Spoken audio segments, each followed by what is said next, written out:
They told me once, loud enough for the whole street to hear. "Stop wandering around like a lunatic with your chalk.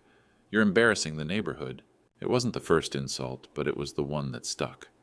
Because they said it while I was kneeling over the same cracked piece of asphalt I'd measured every morning for the last 12 years, the dawn light still thin, the street still smelling faintly of last night's rain.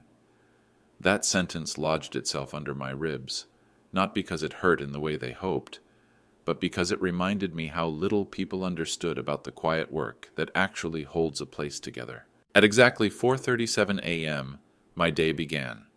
The alarm never needed to ring twice.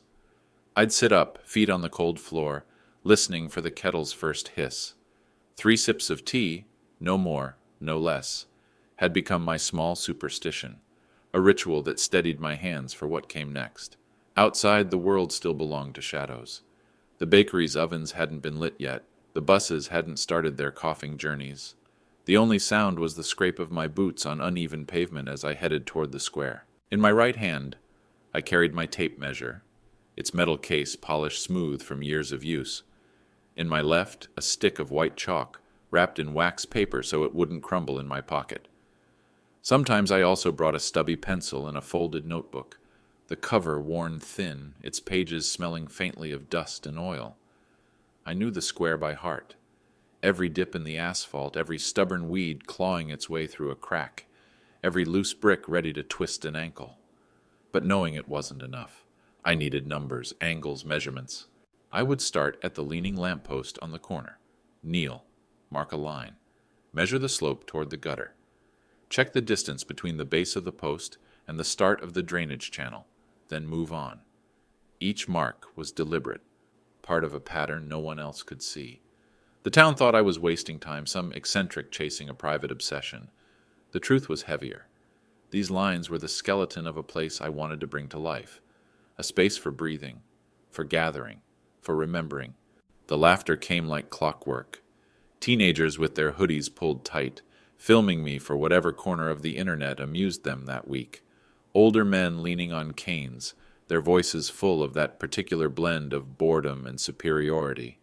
"What's the record for most pointless chalk lines?" they'd ask, grinning like they'd invented the joke. I never looked up. I never answered, because the work wasn't for them. Some mornings the sun would break early, throwing pale gold across the square, and I'd pause, stand back, look at the scatter of white marks glowing against the gray.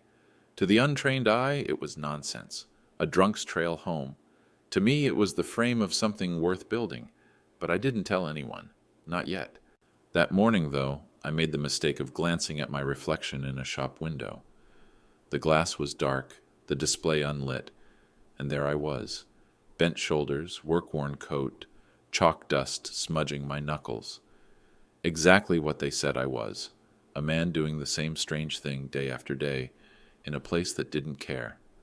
And still, I smiled. Not out of defiance, but because I knew the truth. Every mark I made before the world woke up was another brick in a foundation they didn't know they'd one day stand on with pride. And when that day came, the only question would be whether they could admit who had built it. Friends, let's take a short pause. Write in the comments. Where are you listening to this story from? Have you ever experienced something similar in your own life? If you can, please subscribe and share this video. This is how you help us grow this channel. All right, let's continue. Every morning, my route was the same. So precise that if you followed my steps for even one day, you could predict the next month of my life. I began at the corner by the post office, its windows still dark, the brass handle cold under my palm as I touched it in passing, like a silent checkpoint. From there, I'd move toward the old linden tree, its roots pushing against the pavement, its branches whispering even when the air was still. I always paused there, measuring the distance between the tree's shadow at dawn and the first crack in the curb. To anyone watching, it was nonsense, a man measuring a shadow that would be gone in an hour. To me, it was the start of alignment, the invisible skeleton of a design I carried in my head. From the linden, I crossed toward the lamppost with no globe, its naked bulb long since burned out. The metal pole leaned ever so slightly, just enough that rainwater clung to one side after a storm. I would kneel, check the slope of the paving beneath it, record the angle in my notebook, and make a mark with chalk that would fade by midday traffic. And still I marked it, every single morning. Not because the mark itself mattered, but because each repetition confirmed my map, refined it, made it truer than the day before. The last stop before the loop closed was the vacant lot at the edge of the square. Weeds taller than a child swayed there, plastic bags tangled in their stems. The ground was uneven, broken by the ghosts of old foundations. I would walk its perimeter slowly, counting paces, letting my eyes trace what could be there. A line of benches catching the afternoon sun, a small fountain where children could play, paths angled so that every step felt like an invitation instead of an errand. To others, it was nothing but wasted space. To me, it was the heart waiting for the body to grow around it. I didn't count minutes on this route. I counted possibilities. The number of steps it would take to lead someone from the post office to the fountain without realizing they'd crossed the busiest street. The way the shade from the linden could fall over a bench in July, offering rest to anyone carrying groceries. The curve of the path that would make the empty lot feel not forgotten, but intended. These thoughts weren't luxuries. They were the quiet engine of why I kept walking this same circle when everyone else saw only cracks and weeds. Every mark, every note in my pocket notebook, was a small defiance against the idea that nothing changes unless someone powerful decides it should. My power was in patience, in coming back day after day, in knowing the terrain better than anyone who would one day claim credit for improving it. I could close my eyes and feel the square's future under my feet. Smooth stone where there was gravel now, the echo of laughter bouncing off facades that hadn't been built yet. I carried it like a prayer, and walking the route was my way of saying it aloud without a single word. And still, as I finished the loop each morning and returned home, my shoes dusted with chalk. No one knew the prayer was being spoken. They thought I was just a man killing time, but in truth, I was planting it.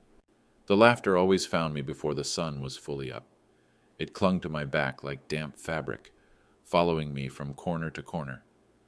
The street sweepers were the first, brooms in hand, leaning on their carts for a moment's rest as they watched me measure a stretch of curb or mark a nearly invisible slope. They'd shake their heads, smirking as if they knew some private joke I had missed. Sometimes they'd toss a comment over their shoulder, not cruel enough to start a fight, but sharp enough to make the air heavier.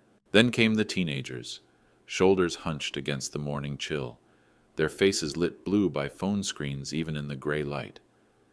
They didn't bother to hide what they were doing, recording me, whispering to each other, waiting for some funny moment they could capture and send into the endless scroll of strangers' amusement. A few were bolder, shouting questions designed not for answers but for laughs. "How many laps to infinity, old man?" Or, "Is this the world's slowest race?" Their voices carried, echoing off the buildings in a way that seemed to trap the sound around me. I never turned to meet their eyes. My silence wasn't surrender, it was armor. I would simply crouch again, press the chalk to the pavement, and draw another careful line. The sound of it, chalk against stone, was my only reply. It wasn't defiance they would recognize. It was a language only the work could understand. With every mark, I told myself that endurance was its own kind of muscle. Not the kind that draws crowds or applause, but the kind that makes a man stand in the same place, day after day, without bending to mockery. Some mornings the sting of it was sharper, like when a passerby laughed too loudly right behind me, their breath warm on my neck. Other days it was a dull, constant hum, like static in the air, but always it was there. And somewhere in the rhythm of measuring, marking, recording, I learned not to wish for it to stop. I learned to let it wash over me without taking any of it with me when I moved on. What they didn't know was that their laughter became part of the work's weight, and carrying that weight was shaping me in ways no one could see. It taught me patience sharper than any blade, a focus so narrow it could cut through the noise of the whole street. They thought they were breaking me down, but in truth, They were helping me build the kind of strength that doesn't parade itself. By the time I completed the loop each morning, my ears still ringing with their voices, I would feel it. Not pride, not bitterness, but a steady heat in my chest. The kind that says, "You've done it again. You've walked through the gauntlet and stayed whole. And tomorrow you will walk it again. Not because you have to, because the square is not finished yet, and you are not finished with it." In my pocket, always on the left side where my hand could reach it without thought, I carried the same notebook I had carried for years. Its cover was weather-worn and softened at the edges, the spine bent from being folded open against my knee. The paper inside no longer white but tinged with the pale yellow of time. To anyone else it would have looked like nothing more than a worker's notes, measurements, small sketches, arrows showing where a slope began and where water would pool after rain. But between those pages, hidden in plain sight, was the reason I had been walking the same loop for over a decade. Halfway through the notebook, on 2 facing pages, was a single drawing that had never left my mind from the moment I first sketched it. The square as I imagined it, not as it lay now, broken and weary, but as it could be if someone cared enough to shape it. Wide benches with armrests carved to invite people to stay longer than a moment. Warm-colored paving stones, not laid in cold, rigid grids, but in a flowing pattern, as if the ground itself was breathing beneath you. Trees positioned in exact relation to where the sun would be at 10 a.m., at 1 p.m., at 5 p.m., offering shade in the exact places it was needed most. A small fountain, not a grand centerpiece, but the kind that sent water falling softly so that you could hear it, without straining. A sound you could carry in your ears as you walked home. In the top left corner of the page, in letters so small I could cover them with my thumb, was her name. Beside it, the date. The day the hospital monitors stopped their slow, steady beeping, and the room fell into a silence so complete it felt like a hollow inside my chest. It was not just a date, it was the exact point where my life had been cut into before and after. We had spoken once, years before illness came, about how cities suffocate themselves when every public space is a place you have to pass through, not a place you can rest in. She had said it in the simplest way. Every city needs a place to breathe. It was one of those ideas that had no urgency until it did. In those last days, when her hands were light in mine and her voice had grown almost too quiet to hear, I promised her. I didn't even say the words out loud. They lived in the space between her last breath and my next. I would give the city that place. I would build it for her, even if no one knew her name. In the first months after she was gone, I lived inside that notebook. Page after page was covered with drafts, different patterns for the paving stones, paths bending at new angles, benches moved an inch at a time, trees rearranged to catch the right kind of light in late summer. I tested the width of paths in my mind by imagining us walking side by side, with a room for her to stop suddenly and point out a bird in the branches without blocking anyone else. I thought about how the wind would move between buildings, how the smell of fresh bread from the bakery might drift across the square at certain hours, how the glow of the street lamps might spill across the benches at night without being too bright to see the stars. But to the rest of the world, none of this existed. The city council didn't know. The neighbors didn't know. To them, I was just the man who walked the same circuit every day, bent over cracks with chalk in my hand, muttering numbers under my breath. They saw nothing sacred in it, no vow, no reason, just a strange routine. And I didn't correct them. Some promises are too delicate to be shared before they're real. There were mornings, especially in winter, when the cold bit so hard into my fingers that I thought about skipping the route. But then I would feel the edge of the notebook against my leg as I reached for my gloves, and I would remember the promise. I would remember her sitting on that old bench outside the bakery on summer evenings, the light fading in a way that made the buildings look softer, her gaze resting on the square as if she could already see the place it was meant to become. I knew the city might never carve her name into stone. They might never connect the comfort they felt in that square to the woman who had dreamed it first. But if I did my part, if I walked, measured, marked, and built, it wouldn't matter. They would sit in the shade she imagined, hear the water she wanted, and breathe the air she thought every city should allow. And in that breath, even if they didn't know it, she would be there. That was enough to keep me walking. That was enough to keep the promise alive. The first person who ever treated my work as something more than a curiosity didn't come from the council chambers or the offices where plans are drawn. He came from the basement of the municipal maintenance yard, a quiet man with grease on his hands and a ring of keys that could open almost anything the city had forgotten. I met him by accident one cold morning when I ducked into the yard to warm my hands over the steam pipe near the wall. He was standing by the loading bay, sorting through a pile of discarded street signs, their paint faded, edges bent. He didn't ask me what I was doing there. He just nodded, as if he already knew. Over time, I learned his habits.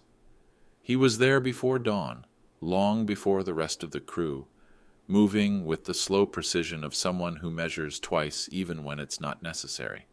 He didn't speak much, and when he did, his voice carried the gravel of a man who had spent more years listening than talking. I think he noticed me, not because of what I said, since I rarely said anything, but because I returned to the same places every day, the same way he returned to his tools. One morning, without preamble, he led me to the back of the yard where the shadows stayed even when the sun was up. There, stacked against the wall, were things the city had given up on: chipped paving stones, pieces of curb still dusted with cement, half-empty bags of sand sealed with fraying rope. To most people, they were debris. To me, they were a beginning. He didn't give a speech or ask for an explanation. He simply gestured to the pile, his key ring clinking as he shifted his weight, and said the only words I would ever hear him repeat: "If you want them, take them. Just don't talk about it." It was an unspoken contract. He would leave the gate to that corner of the yard unlocked some nights, and by morning, certain stacks would be lighter.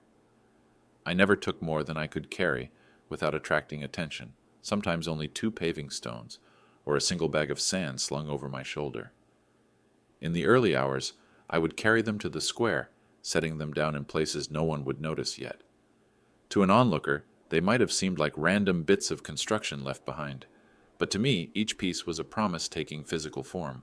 There was a strange intimacy in this quiet exchange. He never asked what I was building, and I never told him. Perhaps he didn't need to know. Maybe he had his own reasons for helping, reasons buried under years of watching the city waste what could have been used, reasons for believing that a stubborn man with a notebook might be worth betting on. Sometimes when I caught his eye as I passed the yard, there was a faint tilt of his head, a recognition that we were co-conspirators in something that didn't need a name yet.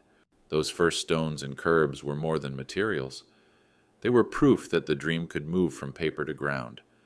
I could kneel beside a fresh mark in the pavement, place a piece of stone there, and feel the weight of possibility in my hands. For the first time, the square wasn't just lines in chalk or sketches in a book. It had mass, texture, something the wind couldn't erase overnight.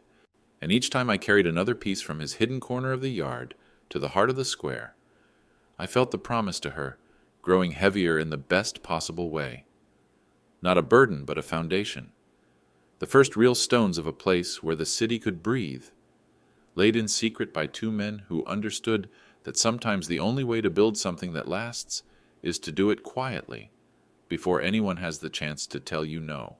At night, when the streets emptied and the windows went dark one by one, the square belonged to me.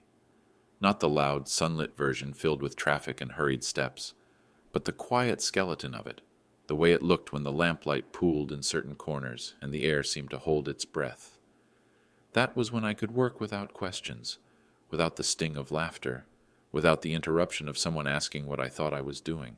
I moved like a shadow, carrying what I could, bags of sand slung over my shoulder, a board tucked under one arm, a crowbar in the other hand. My steps were slow, deliberate, so they wouldn't echo off the buildings. I learned to avoid the loose stones that clicked when you stepped on them, and to time my movements with the rumble of a distant truck so no one would hear the scrape of a shovel against the pavement. The first task was always the holes.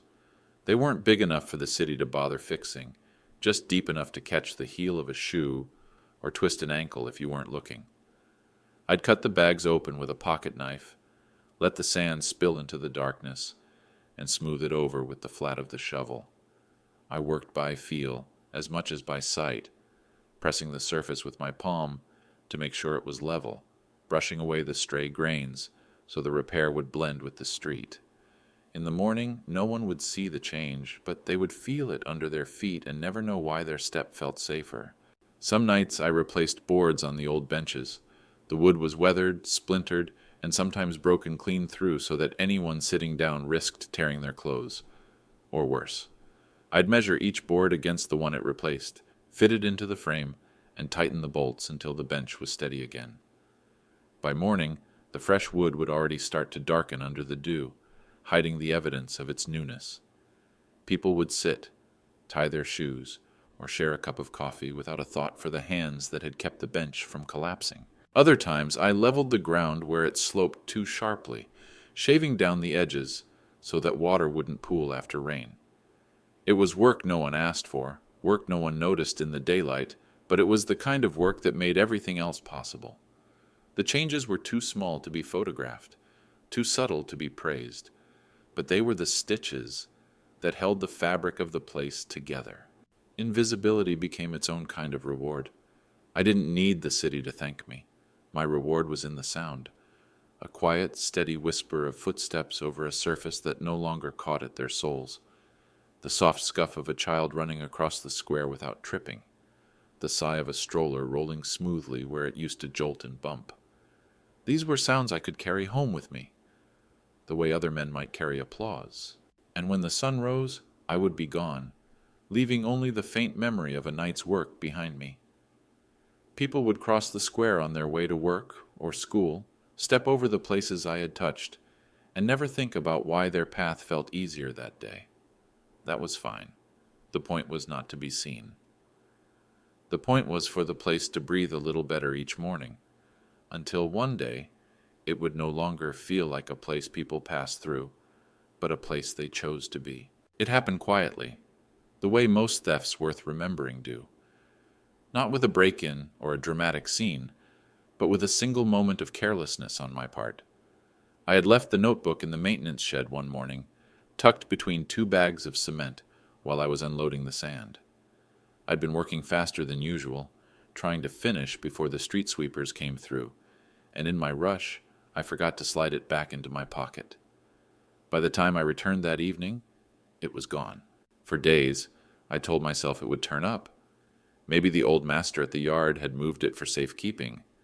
Maybe one of the younger workers had picked it up by mistake, but there was a weight in my chest I couldn't shake, the kind you get when you know something has already slipped beyond your reach. That weight turned into certainty a week later when I saw the broadcast on the small television in the bakery window. There he was, the head of the maintenance department, standing in front of the square I had walked every day for more than a decade. My square. He was holding a large rolled blueprint, the kind printed on crisp white paper with the city's emblem in the corner, and when he unfurled it for the camera, I knew every line, every angle, every placement of every bench and tree. It was mine, down to the smallest adjustment I had made in the margins during those late nights at my kitchen table.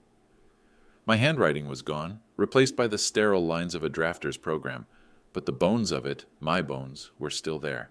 He smiled for the cameras with the confidence of someone who had never bent over a curb in the dark or carried a single paving stone through the cold. His voice was warm, rehearsed. We're going to make the town center more welcoming, more functional, a place people can truly enjoy. He didn't stumble over the words. He didn't have to. They weren't his to carry. And when the reporter asked who had come up with the idea, he didn't even pause. He just tilted his head, as if the thought had struck him naturally one morning, and said, "It came from within our department. We've been planning improvements for a while now." My name was nowhere, not spoken, not written, not even hinted at. Years of measurements, the quiet weight of my promise to her, the countless nights of unseen work, they all dissolved into his easy grin and the rustle of official paper. I stood there on the sidewalk, the sound of passing traffic folding around me, and felt a hollowness that went deeper than anger. Anger burns hot and quick. This was cold, steady, and heavy, the way ice forms beneath the surface of a river. I didn't go to the maintenance yard after that. I didn't confront him. There was no point in shouting into a room that had already decided not to hear you. Instead, I walked my route in silence, my hands empty without the notebook, but my mind still holding every detail. They could print the plans, hold the press conferences, and cut the ribbons, but they couldn't erase the fact that I had carried this square in my head and heart long before it had a name on paper. And yet, the betrayal settled into me like an old injury. I knew I would keep working, because the work was never for them. But now, every line I drew in chalk, every quiet repair I made, carried a new weight. Not just the weight of my promise, but the knowledge that some people will take what you build and wear it like their own skin, smiling for the world while you stand unseen in the crowd.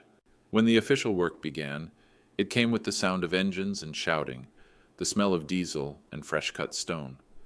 They arrived in the early morning with their trucks and their orange vests, unfolding metal barriers around the square as if they were drawing a curtain between me and the place I had walked for years. I stood on the other side, my hands in my pockets, the cold of the steel fence seeping through my sleeves as I leaned on it. I had hoped, foolishly, that they might at least offer me a place among them, not in a position of honor, just as another pair of hands. Even the lowest job would have been enough.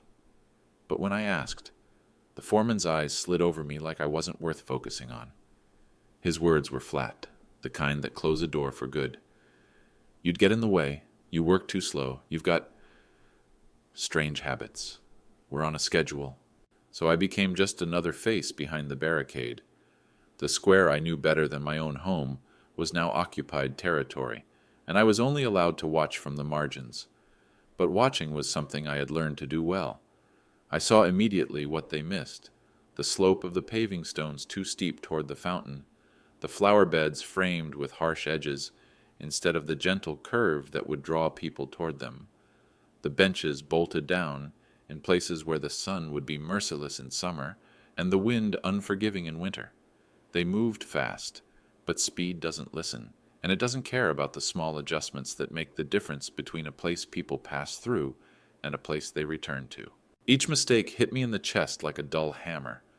My heart beat harder every time I spotted a wrong angle or a careless joint, and I could feel the pressure building, a tightness in my ribs as if my body wanted to shout even when my voice refused to rise. I gripped the fence until my knuckles ached, imagining stepping onto that site, moving their hands 2 inches to the left, telling them where the water would pool after the first rain. But the men inside barely looked toward me. To them, I was part of the background, just another idle spectator. The days blurred together, dust rising in the morning light, the metallic thud of tools hitting stone, the smell of cut cement mixing with the sweetness of blooming linden. Sometimes children would run up to the fence, peering through the gaps to see the machines. I would step back to give them space, my shadow retreating while their laughter filled the air. I wondered if they would notice, years from now, the uneven step near the post office corner, or the way the wind seemed sharper on the bench by the northern path. Probably not. People rarely notice what isn't right unless it breaks completely. And yet, I kept coming. Every day, I walked the perimeter, studying the work as if I was still the one mapping it. I memorized their mistakes, not out of spite, but because some part of me believed that knowing them meant I could still fix them one day. Even if my hands never touched the stones during construction, I would know where the flaws were hiding. I could feel them, like splinters in my own skin. The silence I carried then wasn't the calm kind I had known before. It was heavy, dense, the kind that makes the air around you feel thicker. I didn't speak to the workers, didn't try to explain. My words had already been taken, reshaped, printed under someone else's name. Now all I had left was the watchfulness, the counting, the steady drum of my heart in my chest as I marked each error in my mind, the way I used to mark the ground in chalk. The first storm came sooner than anyone expected. The air had been heavy all morning, the kind that presses on your shoulders and tastes faintly of metal, and by late afternoon the clouds collapsed over the town like a lid. Rain fell in thick sheets, rushing down gutters, rattling against window panes. I went to the square, not out of habit this time, but because I knew exactly what would happen. I had warned them, at least in my own way, by the way I had drawn the original plans. But those warnings had been buried under the polished lines of the department's blueprint. By the time I reached the barricades, water was already pooling in the center of the new paving, gathering in wide, slick patches. The slope had been set wrong, too sharp toward certain points, and the drainage channels were placed just far enough offline that the water skirted them completely.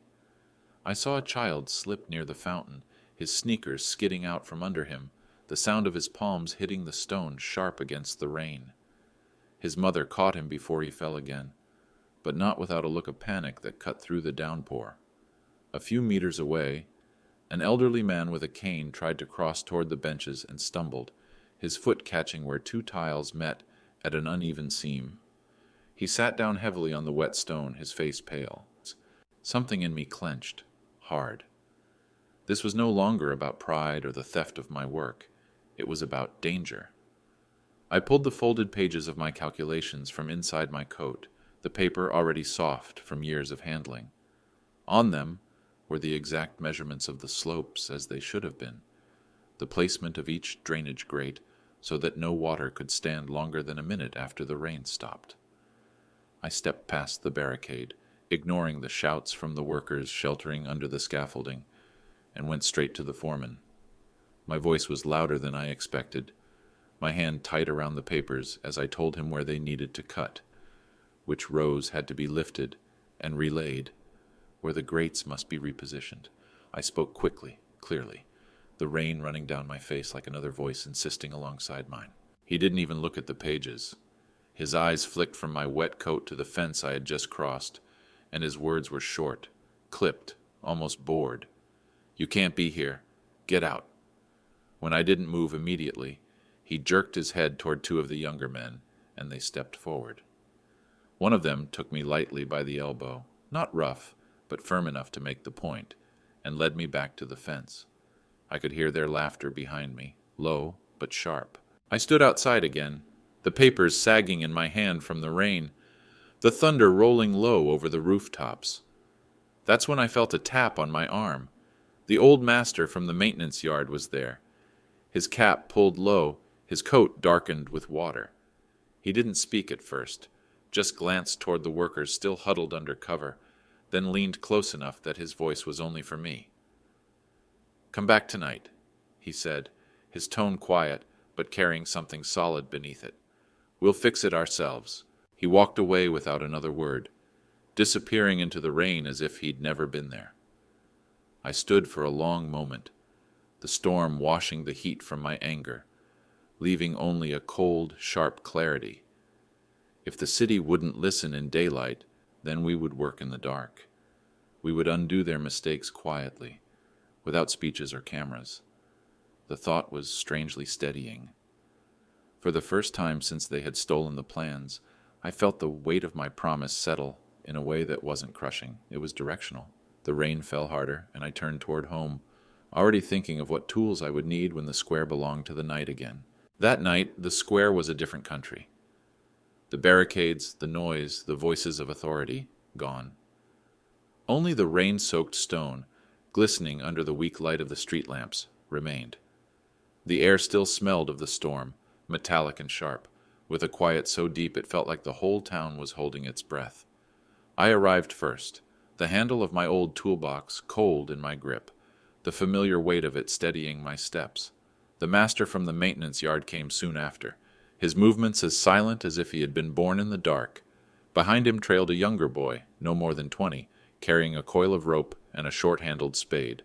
His eyes were wide, the kind of wide that comes from knowing you're about to do something that matters. We didn't waste words. The master handed me a pry bar, and together we knelt by the first drainage grate. It was set too high, useless against the shallow pools forming across the square. With the pry bars grown and the wet scrape of stone against stone, we lifted it, shifted the bedding beneath, and reset the channel in line with the slope I had measured years before. The boy shoveled sand into the gaps, packing it down with quick, sure strokes, his breath visible in the cold air. From there, we moved to the paving stones, 2 long rows that had been laid at an angle just wrong enough to trap water. The work was heavy. Each slab held the day's rain inside it like a grudge. We lifted them, one by one, water spilling down our boots, and relaid them with the smallest adjustment, a difference so precise you could miss it if you weren't looking for it. But I knew. The master knew. Even the boy, his hands raw under his gloves, began to see how the ground changed when it was made right. Last was the linden tree. I had marked it 100 times in my old notebook, knowing that if the paving crowded too close to its roots, it would suffer, and with it the shade that half the square depended on. That night we cut the stones back just enough to give it breathing room, the sound of the chisel muffled against the damp air.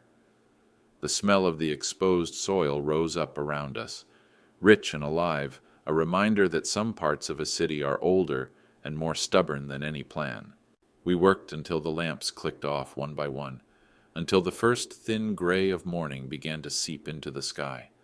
By then the tools were packed away, the stone rinsed clean by the lingering rain.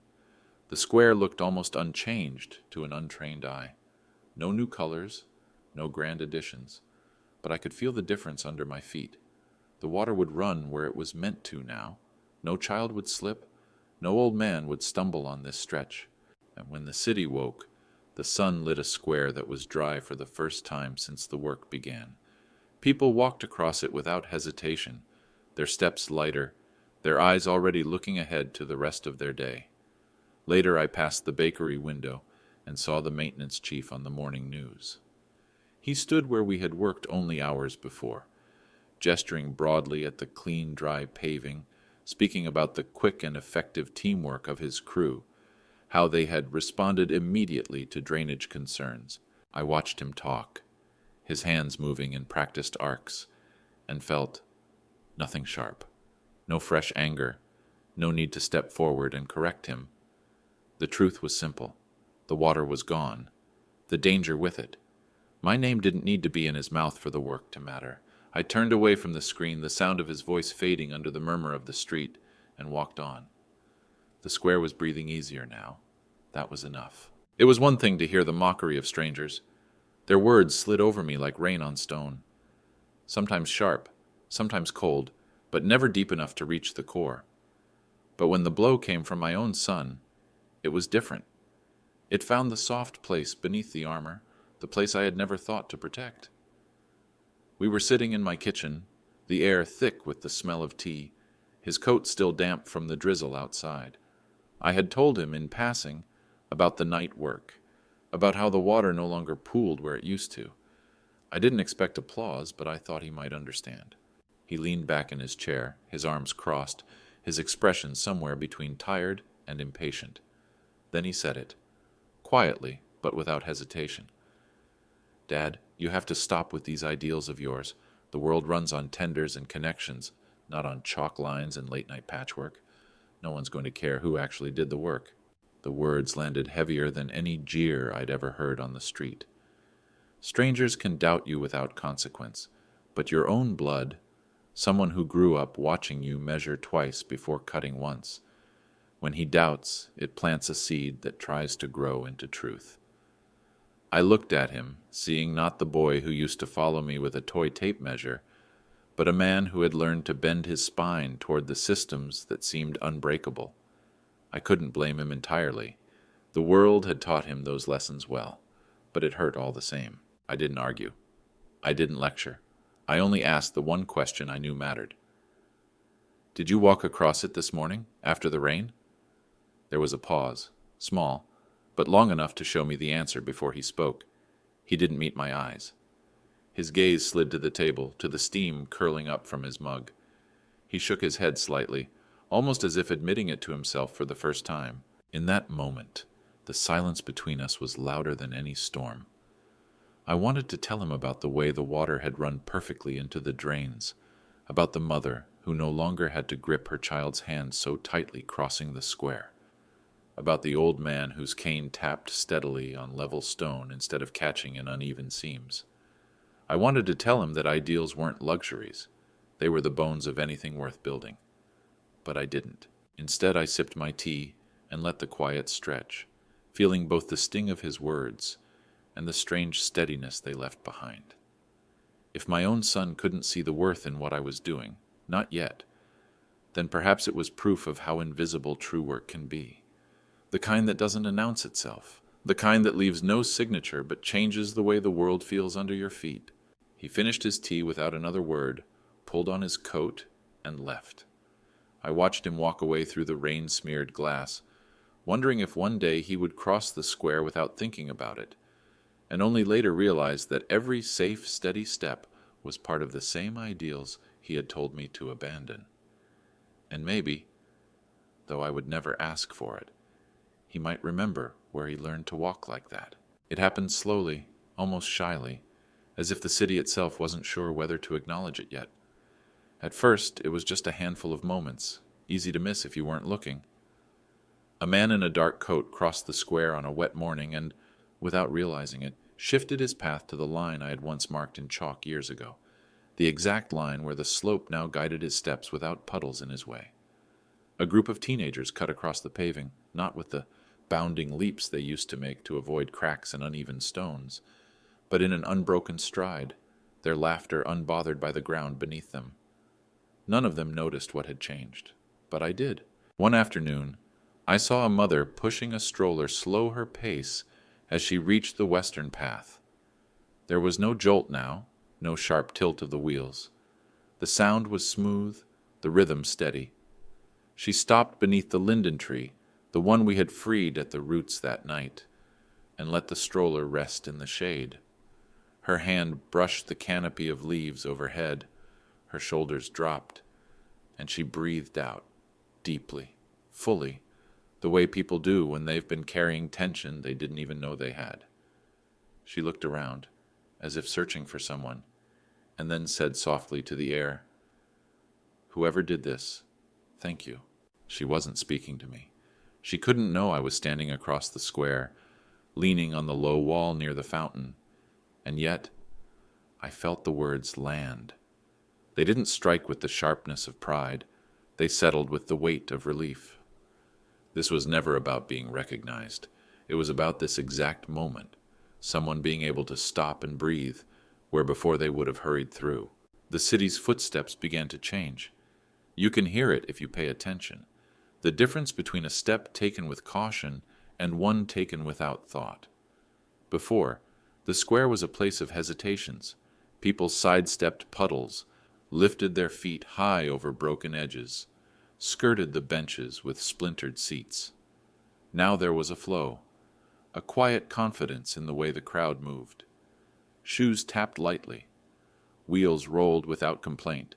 Canes found solid purchase instead of catching in seams. I would watch from a distance, never staying too long, letting the movement of the square speak louder than any praise. No one was tracing my chalk lines anymore. They were walking the paths that had grown from them, unaware of the years it had taken for those lines to turn into stone. That unawareness was the point. True work, I've learned, isn't measured by how loudly it's credited. It's measured by how naturally it disappears into the lives of the people it serves. When the wind shifted and carried the scent of fresh bread from the bakery, I let myself smile. Not for the thanks that might come someday, not for the stories that might be told about who made the square safer. I smiled because I could see it in their bodies, the loosened shoulders, the steadier steps, the small pauses under the shade. The city was breathing differently now. That was the only recognition I ever needed. I didn't know he was going to do it. The master from the maintenance yard had always been a man of quiet help, not public gestures. For years our understanding had been unspoken. He gave me the means, I did the work, and neither of us sought the kind of attention that could ruin it. But one gray morning, while I was walking the far side of the square, he disappeared into the city offices with a battered folder under his arm. I only learned what was inside later, but I can picture the moment. his slow steps up the stone stairs, his cap pulled low, the weight of more than a decade of truth held against his chest. Inside that folder was my whole hidden history. Photographs of chalk lines glowing white against the black of damp asphalt, some so faint with age you could almost see the weather peeling them away. Receipts for scrap, paving stones, and obsolete curbs, signed in the shaky hand of a man who had been retiring for years but never quite left. Pages from my notebooks, copied carefully, each with dates scrawled in the margins. One page showed the original sketch of the square, its edges frayed, her name still written in the corner like a quiet watermark. He had collected it all, piece by piece, as if he had been building his own archive while I was building the square. When he stood before the municipal commission, he didn't dress the part of a witness. His coat was worn, his boots scuffed, and his hands still smelled faintly of oil. He set the folder on the long polished table and said only what needed to be said. The author should be named. No embellishment, no speech, just that, and the truth laid out in paper and ink. They opened the folder slowly, perhaps expecting a few scraps of unverifiable claims, but the evidence was too consistent, too complete. The photos matched the dates on the receipts matched the work that had appeared without explanation, and the work matched the plans they themselves had approved under someone else's name. There was no gap for denial to hide in. The pattern was too precise, the story too seamless. For a long time, no one spoke. Papers were shuffled, glasses adjusted, throats cleared. The silence in that room was the kind that comes when people are weighing not whether something is true, but whether they are ready to acknowledge it. I imagine some of them looking at each other, remembering the first time they had walked the new paths without stumbling, the first time they had seen the fountain without its base flooding. They must have known then that this wasn't the work of chance or even of the department's hasty crews. This was the work of someone who had cared beyond the limits of a contract. By the time he left the building, the master didn't tell me what had been decided. He only walked past me in the square that afternoon, our eyes meeting for a moment. There was a faint nod, not of victory but of confirmation, like a stone finally set into place after years of shifting. I didn't need details yet. I knew enough from the fact that the truth had finally been carried into the light, wrapped in the same quiet persistence that had built the square itself. And in that, I felt the first tremor of something I had almost forgotten. The possibility that silence might one day give way to a voice that said my name. The opening was set for a Saturday, the kind of morning when the town likes to dress itself up. Banners hung between lamp posts, bright fabric trembling in the early breeze. Portable speakers lined the edges of the square, feeding music into the air. A cheerful march that felt too loud, too polished for the ground it was celebrating. Workers in clean uniforms swept invisible dust from already spotless paving, their movements choreographed as neatly as the speeches that would follow. I arrived before most of the crowd, keeping to the shadows beneath the old linden tree, the place where I had first bent down years ago to draw a faint line of chalk no one had understood. The bark was rough against my palm as I leaned there, hidden in plain sight. From my vantage point, I could see every corner of the square. The benches stood where they should, the fountain whispered rather than shouted, and the drainage lines gleamed in the sun, already tested by storms and holding their quiet promise. Children darted between the gathered adults, their shoes finding no loose stones to trip on. It was all as it should be, and yet none of it bore my name. That was never the point, but the absence still had a weight. The mayor stood at the center, ribbon stretched before him, scissors poised in his hand. His voice, amplified by the speakers, carried over the crowd, phrases about progress, about the town's future, about how public spaces bring people together. I listened, not for my own mention, but for some trace of recognition for the kind of work that happens when no one is watching. It didn't come. Instead, there was the same smooth rhythm of official gratitude, names recited from the list in front of him, all safe and expected. And then, as he lifted the scissors, a voice broke through from somewhere in the crowd, clear, unplanned, unafraid. "Whose lines are we standing on?" It wasn't shouted in anger, but it carried a weight that stopped the moment in its tracks. The mayor froze for a fraction of a second, the ribbon trembling slightly in his hands. Heads turned in every direction, searching for the speaker, but the voice had already disappeared into the sea of faces. My pulse quickened, though I didn't move from my place beneath the tree. That question, simple as it was, hung in the air like something alive, something that couldn't be brushed aside with the next sentence of a prepared speech.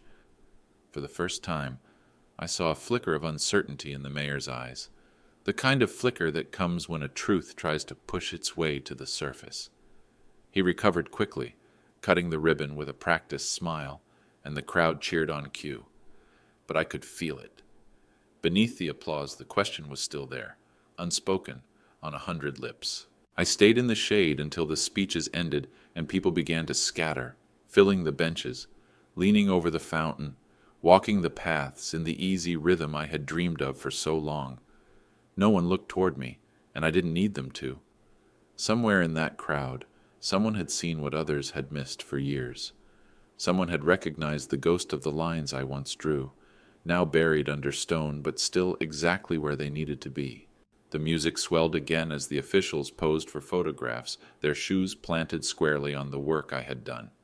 I turned away from the noise and let my hand rest once more on the linden's trunk. The ground beneath it was level, solid, and dry. That was my applause, and it was enough. Tomorrow, the square would be just a part of the city again, and the question would linger in the air for anyone willing to hear it. It didn't happen on a stage. There were no rows of chairs, no ribbons stretched between brass posts, no microphones feeding polite applause into the air. It was a weekday morning, the kind that slides quietly into being, sunlight spilling across the paving in a way that makes everything look gentler, shopkeepers lifting shutters, the fountain whispering in the background. I came to the square as I always had, with no reason to expect anything different. But there it was. 2 city workers stood near the center, one holding a small brass plaque wrapped in cloth, the other crouched over a drill. There was no crowd, only the ordinary movement of life around them. A woman balancing a paper cup of coffee, a boy tugging a dog toward the fountain, the faint rumble of a delivery truck in the next street. I stopped a few steps away, the linden tree's shadow spilling over my shoes, and watched as they unwrapped the cloth. The metal caught the light for just a moment before they set it against the stone pedestal near the fountain. The words were simple, no ornate flourishes, no logos. Square of the man who built it, no title, no department, no mention of years served or committees joined, just a name, my name, cut clean into the surface, each letter as sharp as if it had been written this morning in chalk on fresh asphalt. I stood still, not from shock, but from the weight of something settling in my chest, something that had been shifting for years. This wasn't a grand gesture. It wasn't the city rewriting its own record to make room for me. It was something smaller, and therefore more true. Someone had decided, not with speeches or signatures, but with the quiet act of placing that plaque, that the work itself was enough to warrant being named.